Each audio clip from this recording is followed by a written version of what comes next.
Apa yang saya rasa mengenai perkembangan dan kemajuan pasukan bola sepak Indonesia kebelakangan ini, dan saya rasa dengan visi yang ada dengan Presiden PSSI dia iaitu Erick Thohir, dan kita tengah tengok kebangkitan pasukan Garuda.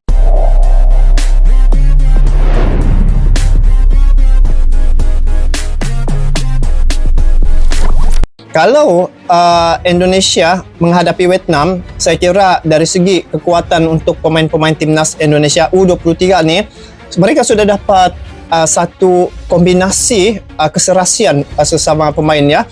Jadi kalau dilihat untuk timnas Indonesia sekarang ini, diorang punya tim ya keseluruhan semua peringkat usia lolos ke Piala Asia guys. Ini satu peningkatan yang cukup baik bagi perkembangan timnas Indonesia.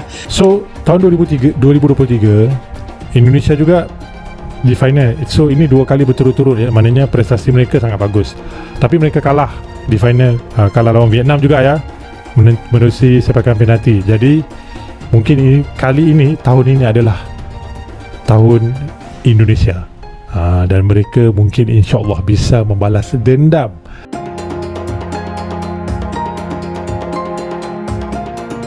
Partai final Piala AFF U23 2025 yang mempertemukan timnas Indonesia dan Vietnam pada 29 Juli mendatang dipastikan akan menjadi magnet perhatian seluruh pengamat sepak bola Asia Tenggara. Fokus utama tak lepas dari kiprah mengejutkan skuad Garuda Muda yang diasuh pelatih asal Belanda, Gerald van den Berg, terutama setelah mereka berhasil menumbangkan Thailand di babak semifinal. Banyak pihak, khususnya dari Malaysia, mengaku terpukau dengan performa Indonesia. Seorang pengamat sepak bola Malaysia secara terang-terangan mengungkapkan kekagumannya. Indonesia di bawah asuhan Gerald van den Berg ini sungguh luar biasa. Strategi mereka sangat matang, transisi permainan cepat, dan yang paling mengejutkan adalah bagaimana mereka mampu mengeluarkan potensi maksimal dari pemain-pemain lokalnya, ujarnya. Mengalahkan Thailand dengan performa dominan di semifinal itu bukan hal mudah, dan mereka melakukannya dengan begitu meyakinkan. Komentar serupa juga datang dari pengamat-pengamat lain di kawasan ASEAN. Mereka menyoroti bagaimana Van den Berg mampu meracik tim yang solid, disiplin, dan memiliki daya juang yang tinggi, meski tanpa kehadiran pemain-pemain yang merumput di luar negeri. Ini menjadi bukti bahwa pengembangan talenta lokal di Indonesia mulai menunjukkan hasil signifikan. Pertandingan final melawan Vietnam diprediksikan akan menjadi tontonan menarik. Vietnam sendiri dikenal dengan kekuatan fisik dan organisasi permainan yang rapi. Namun, dengan momentum dan kepercayaan diri tinggi yang dimiliki Indonesia U23, ditambah sentuhan magis dari Van den Berg, final ini diyakini akan menyajikan drama dan intensitas yang tinggi. Akankah Indonesia berhasil mengangkat trofi juara dan mengukir sejarah baru dengan skuad yang sepenuhnya berasal dari pemain lokal? Kita tunggu saja ya pemirsa.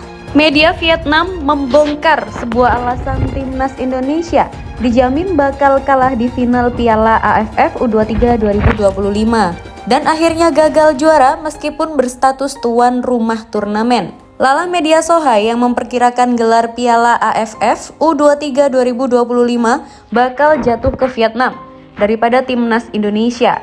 Dikatakan demikian karena Vietnam dianggap punya kartu as yang bisa digunakan untuk melukai tim besutan Gerald van den Berg di final Piala AFF U23 yang digelar pada Selasa 29 Juli jam 8 malam. Meskipun timnas Indonesia diuntungkan dengan status tuan rumah, Soha menilai hal itu tidak memberi jaminan jika juara Piala AFF U23 2025 akan jatuh ke tangan Garuda. Justru, laga final Piala AFF U23 2025 yang digelar di kandang sendiri bakal memperberat beban serta meningkatkan tekanan untuk timnas Indonesia selaku tuan rumah. Adapun satu alasan sederhana yang membuat Soha sepenuhnya yakin jika timnas Indonesia bakal jadi pecundang di final Piala AFF U23 2025 ialah buruknya rekor pertemuan melawan Vietnam. Jika menilik rapor pertempuran kedua negara, khususnya di level U22 atau U23, timnas Indonesia memang punya luka masa lalu yang cukup parah. Bagaimana tidak, dari total 7 pertemuan di level usia tersebut, tidak ada satupun laga yang dimenangkan timnas U23 Indonesia. Sebagaimana dikutip dari sumber yang sama, rinciannya timnas Indonesia hanya meraih sekali imbang dan 6 laga sisa lainnya berakhir dengan kekalahan.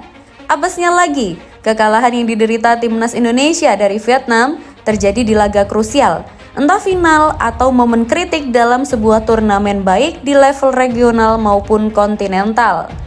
10 tahun yang lalu, tepatnya di SEA Games 2015, timnas Indonesia dibantai Vietnam dengan skor 5-0 dalam perebutan medali perunggu.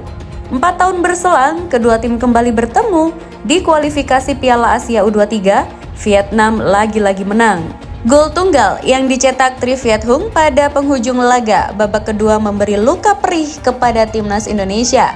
Kemenangan dramatis itu akhirnya membawa Vietnam U23 lolos ke putaran final, sementara timnas Indonesia tersingkir tragis.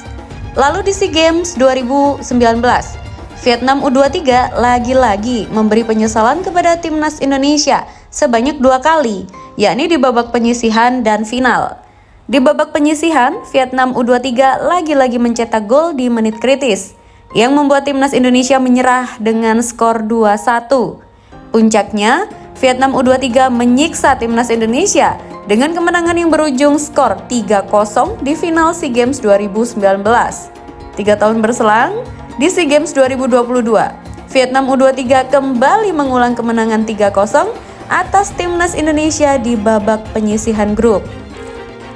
Konfrontasi terbaru antara kedua tim terjadi di final Piala AFF U23 edisi 2023. Timnas Indonesia dipaksa kalah dramatis lewat adu penalti oleh Vietnam.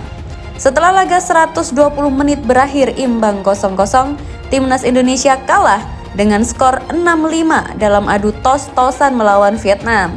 Berkaca dari rentetan hasil tersebut, Soha yakin sepenuhnya jika timnas Indonesia kembali pecundang di tangan Vietnam pada laga final Piala AFF U23 2025 lusa mendatang. Menurut Soha, saat ini timnas U23 Indonesia dan Vietnam memiliki kekuatan yang seimbang. Timnas U23 Indonesia sendiri diunggulkan karena bermain di kandang. Namun, mereka menilai kutukan kekalahan timnas U23 Indonesia dari Vietnam akan menjadi kekhawatiran yang besar.